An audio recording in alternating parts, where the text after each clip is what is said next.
panel session this afternoon. So for the next 20 minutes or so, we're going to bring Sam back into the chat. We'll bring Kat back in. Hello, Kat. And I'm also just thinking, like, from the SWOOP team, if there are any insights you'd like to jump in and share as well, like off the back of the benchmarking, please feel free to jump in and add your thoughts based on some of the questions that we'll ask. So in saying that, we're going, and I mentioned at the start of this session as well, we had sent out a survey to our registrants to really understand the things that you want to get out of the event today. And some of those themes, they have been quite consistent over the years, but I think there's maybe a few emerging themes as well. Of course, wanting to understand how to boost participation and engagement on Viva Engage. How do we encourage employees to move from just reading content to posting, and also how we're managing things like information overload, which I know was one of those key themes that we covered as a part of the benchmarking too, and also in our success guides. So we'll get into a little bit more granular discussion. I'm going to use as well some of the questions that came in throughout the session today. If you have more questions that you'd like to throw into the mix for the panel, please do get them in now, and I'll make sure that we prioritize those ones that start to flow in. I can see there's a few more there now. But maybe just to kick things off, I'll stop sharing this as well so that you can see our lovely panelists' faces a little bit better. There we go. I'm just wondering, like maybe Kat, if I kick off with you, what are some of those practical strategies that you brought into play to boost more of that participation? Like, how are you getting people actually talking on Viva Engage at Medibank? I think we definitely use it for sort of a campaign type approach. So an example that comes to mind in our frontline space. So last year we launched a new way of working across all of our frontline teams called Geo Self-Managing Teams. So they're grouped by a region, and they service the customers in their region. So it's much more personalised, tailored to support for customers. And we were a year in, and we really wanted to start hearing stories from the front line around, you know, what their experiences were, what the benefits they were seeing of that more tailored approach. So we started a mini campaign with the hashtag Geo Storytelling, and oftentimes it comes with prizes, as I said, with the mental health campaign. But each month we would promote the Geo Storytelling. We had sort of 6 themes across the 6 months. And each month we would highlight, you know, 2 or 3 stories that really stood out to us in terms of bringing our values to life and the Geo way of working, and then prizes in the lead up to our Geo first birthday celebration. So I think it organically, when there's a targeted part of the business that you can tailor a campaign to, use a hashtag. We had lots of engagement from our, we've got a Geo Change and Readiness team, so they were on board to like, share, comment. We then shared some of those stories outwards, so outside of that targeted Medibank community teams as well. So yeah, definitely from a campaign and storytelling perspective is where I think we get the most engagement from employee-led content.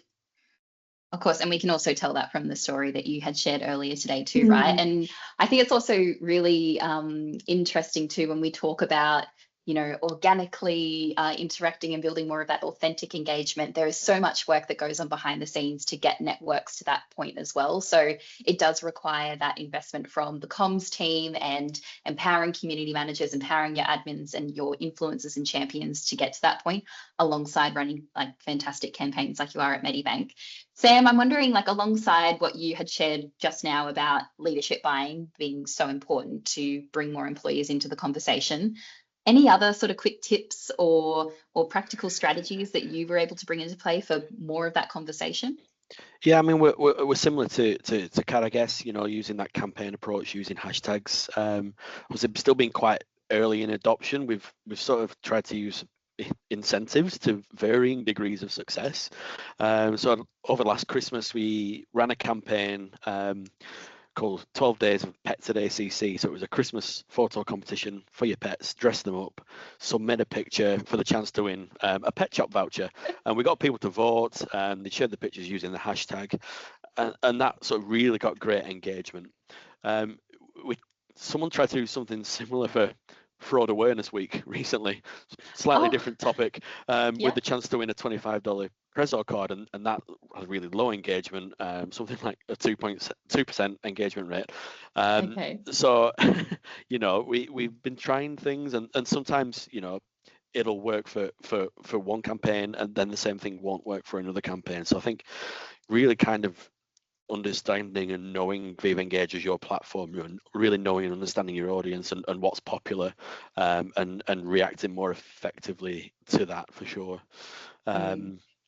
Yeah, but another thing we just try and do as standard is make sure, you know, people are, when we're advising people, not just leaders but anyone, is to try and get them to include calls to action, to try and manufacture discussion and conversation underneath posts. And again, varying degrees of success. Sometimes it works brilliantly, and then other times, despite asking, no one will comment. So yeah, it's sometimes it works, sometimes it doesn't.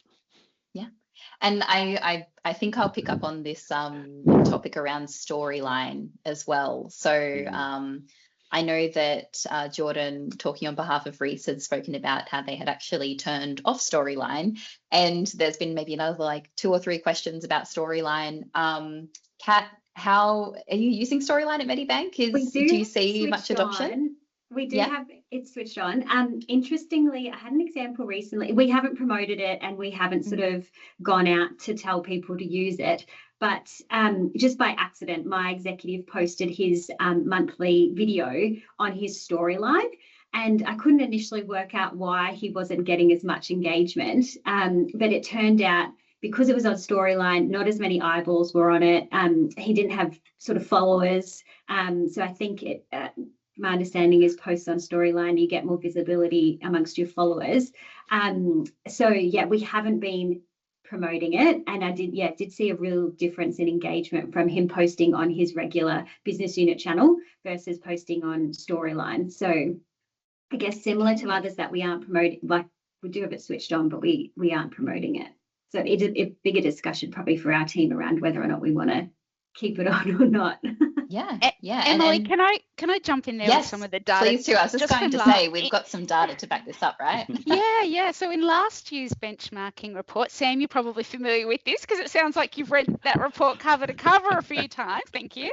In last year's benchmarking report, Laurie did a deep dive into the storyline usage, and we actually uncovered like the top performing organisation that was using storylines, and I won't name who they were, but we went to the community manager and we said, oh, you know, you're the top number, what are you using it for? And that community manager said, well, it was all an accident, we turned it on the start, but we found, Laurie, do you want to jump in here? The numbers were so low for using storyline. I think really Microsoft was trying to do something that you might be able to do on LinkedIn and so forth. And it was a bit of an afterthought. It never really took off. I think even probably the leading user was Microsoft. I don't know if that was it, but the number, I haven't got the numbers in front of me, but they were pretty low. You know, it was sort of, and you're right. I mean, if you use it by accident, you find that you don't get the exposure you would have got in the normal chat. You know, be very disappointed. So I just don't think it's that whole self-promotion type, not so much self-promotion, but you know, the attention on yourself thing doesn't sort of sit well in the internal social media. So yeah, I don't think it's worth going out of your way, and I think blocking it probably just saves people from posting in the wrong spot accidentally. Yeah. Another interesting thing, Kat, you were talking about like the storytelling, and that's one of the things we've found, like not only in our Viva Engage benchmarking, but also in our SharePoint intranet benchmarking. It's those stories about people, and we saw that actually in that Department of Customer Service example. You know, there was the CEO doing the authentic posts, and then there were posts highlighting people's, recognising people's work, and then there was things like that what was it, Blood Donor Week, those sorts of things. It's those stories that we've found are the ones that really get the engagement. And in fact, Kat, in your case about the family roast game, it was those people sharing those vulnerable stories about how it affected them. They got the most engagement. Yeah.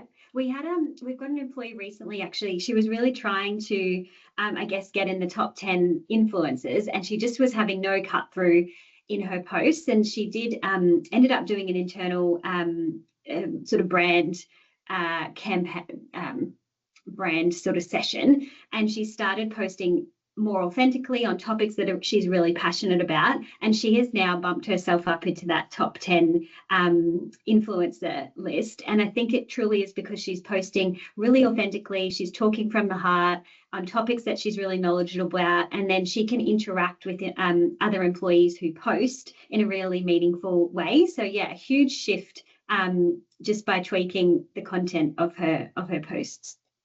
Yeah. And in fact, Kat, I'm putting you on the spot here, but can you share about your influencer awards? Yes, I touched on it earlier, but we started that at the start of the year. So an employee posted an incredible post around female health, women's health, and it blew up on Viva Engage. And I was congratulating her on her post, and she said, "Oh, am I going to get an award for being, the top post of the month, like TikTok?" And I thought, actually, that's a really fun idea and a great way to get people thinking about their posts on Viva Engage. So we've been doing it now for nearly 12 months. There's no actual awards. We don't give out, a prize or a voucher or anything like that. It's purely recognition and, reactions and comments that you get on Viva Engage. But we really have seen a shift over the 12 months from the real regulars that were highly utilising Viva Engage, and we're seeing more and more sort of, I guess, unknowns coming up and popping into that top 10 that we hadn't seen before. And we use that post to also really promote what a good post looks like. So we'll find, potentially some obscure posts from across the many, many posts on Viva Engage and bring them to people's attention and call out what we think is really great in that post, whether it was, they created their own video and did a walkthrough of the store. They might have promoted an event, or they used imagery. So that's been working well. I think people are seeing the difference of, rather than just content and copy, but really making it engaging, because there is a lot of noise and there are a lot of posts on Viva Engage. So, you need to use those tips and tricks to make your posts stand out, and tagging people and, doing all the things to invite people into a conversation. And you literally just use the most engaging post report. Is that what it is from SWOOP? Yeah. Sometimes we choose, we say in the spotlight for the post that we share, and we do choose posts that are outside of that top 10, so that we can showcase parts of the business that might not be as engaged with Viva Engage. So if someone has done a great post, it might have not gotten as many likes or comments as they would have liked, but they've done all the right things. We try to give that a little bit of extra time in the spotlight and share it in that post, because we know our influencer post is going to get lots of eyeballs on it.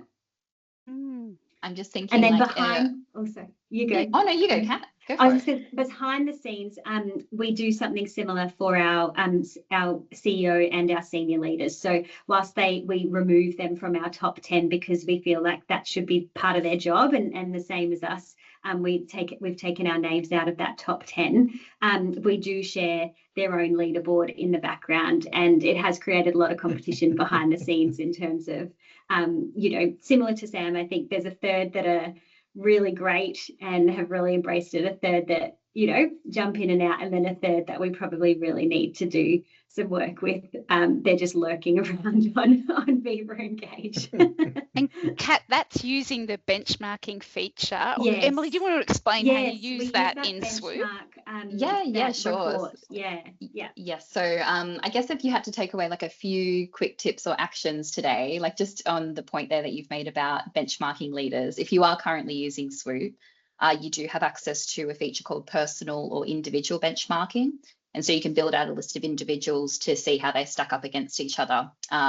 So not only looking at, are they following things like the 1, 2, 3 rule that Sam has mentioned as well, you're also then able to start to dive into personas and understanding what those behaviours look like, but then presenting that data in a way that does lead to a bit of that healthy competition, and it shows how you stack up against your peers, and also being able to put a spotlight on best practice and actually having the data to back that up as well. It makes for a much easier conversation with leaders. You know, leaders love their data, so when you put that in front of them, it does make it a lot easier. So if you haven't done that already, I strongly encourage you to try that as just something to take away from this session. The second thing, of course, if you haven't already taken away enough tips and tactics, would have to be something like an engagement type initiative that Kat's mentioned around recognizing those people who are your influencers and are your champions. I think it, you know, it does bring a bit of that like warm fuzzy element, and I think recognition is always a great thing to put out on Viva Engage, and it's also something that keeps those influencers coming back. Something that you did touch on as well, Kat, was just around managing noise and information overload, and of course, like those were things that had come through as a part of that SWOOP session as well. Maybe Sam, is there anything that you have brought into play around managing that overwhelm that can come up when people are using these tools a lot? Yeah, I mean, because we're so early in our adoption, I guess we've not had much of an issue with this as of yet. I think we're currently sort of at a point where it's just starting to creep in. We're starting to notice it a little bit, starting to feel it, starting to think about it as a team. Particularly in the old company feed is where things can get really quite active or overactive. So we're really sort of evaluating that and starting to think about, you know, what kinds of posts and content are we seeing people share quite regularly? Where is this noise coming from? And we're thinking at the minute, how do we sort of either direct that into existing communities, those conversations, or other new communities that we actually need to establish and set up. One of the things that we don't currently have, but we're looking at doing, is setting up site-specific Viva Engage communities. So like I said, we've got 23 sites. We want to set one up for each site, so location-specific content can be shared, rather than at the minute people are promoting events for Wellington to all company. Actually, if they could be promoting that directly to a Wellington audience, you know, so we're looking at and thinking about things like that.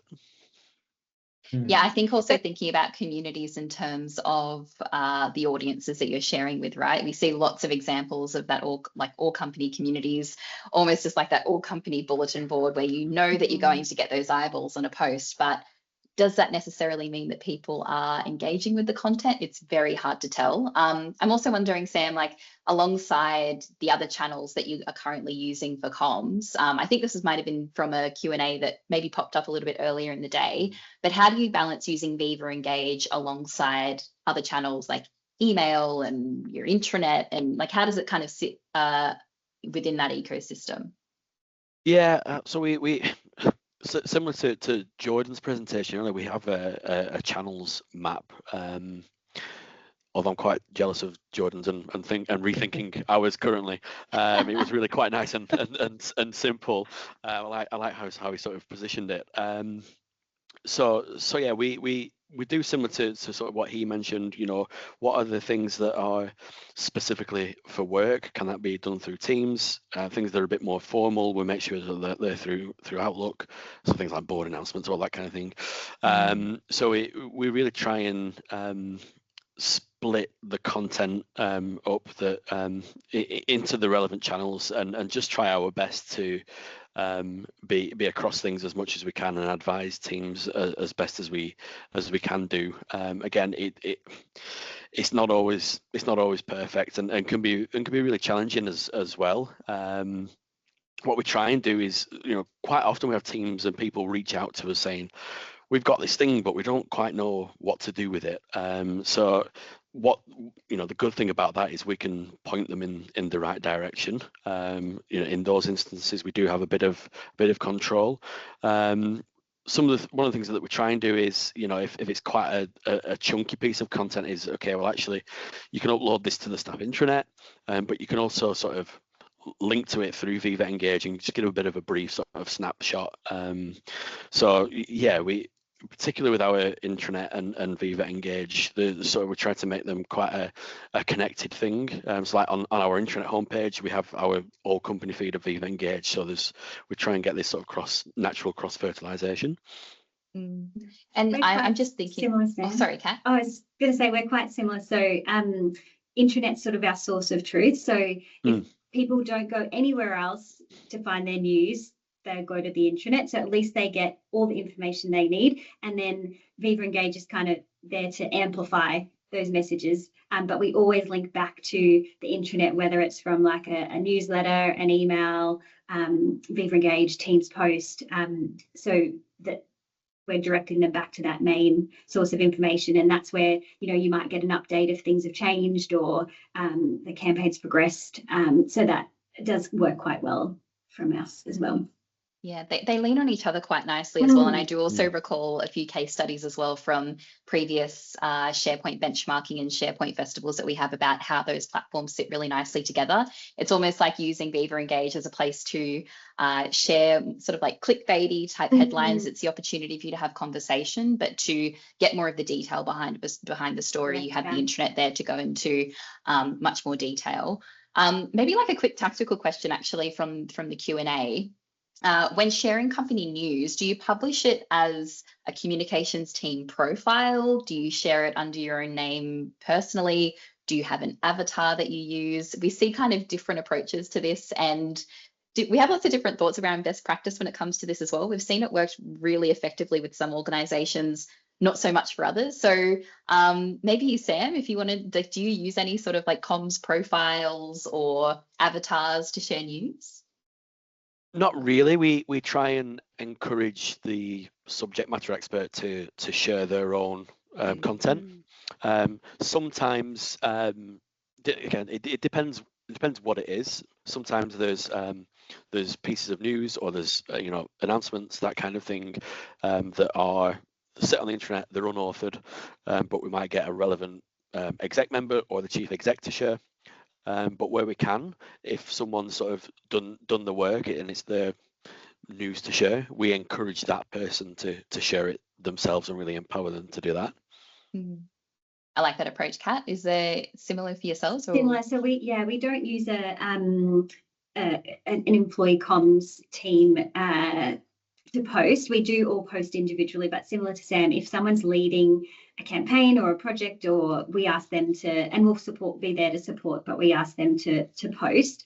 We do use the sort of announcement feature if it's pinning a post to the top of a community. We did have an idea that was going to be an experiment. We never got it off the ground, but we were having some fun with the idea of creating like a persona around like News with Ned, we were going to call it, and Ned would post the top 5 stories to be in the know on Viva Engage and link back to things like the intranet. We haven't progressed that, but it was something we were keen to experiment around. If Ned would get a following and that's your go-to for news, and then you'd have other little personas for health and wellbeing news, or that you out on the field, in the stores. So an idea that we're keen to progress but haven't had the chance to yet. Kat, can I ask, with that announcement feature, do you use it sparingly? Like just thinking in the context of the information overload, how often do you use it? What do you use it for? Very limited. It would be probably something from our CEO if we were going to use that announcement post. I have seen a couple of leaders do it in, so our Medibank frontline post, I think recently a leader did it to launch a campaign, but very sparingly. We probably use the pinning posts a lot more, so that at least when you jump into that community, it's the first post that you see at the top, and it's not getting lost in the thread of many other posts underneath. What about you, Sam? So we've only enabled the announcement feature for our executive team, and so one of the things that we did to help really drive people to Viva Engage is that we sort of made the decision early on that whenever an exec member posts, they do so as an announcement, just because everyone gets the notification and it helps sort of drive traffic through. The plan is to sort of shift away from doing that once we've got everybody on board, which we're sort of getting to that point now. But yeah, we're still sort of in the process of doing that, just as we continue our adoption journey. Fantastic. And Kat and Sam, I have to thank you again for sharing all of your fantastic insights today. We did have a few more questions that have popped up in the Q&A. I'm wondering if there's a way that we can maybe compile some of these and we can ask for some insights, or even in the last 5 minutes or so, if you wanted to like pop in a few comments against them as well.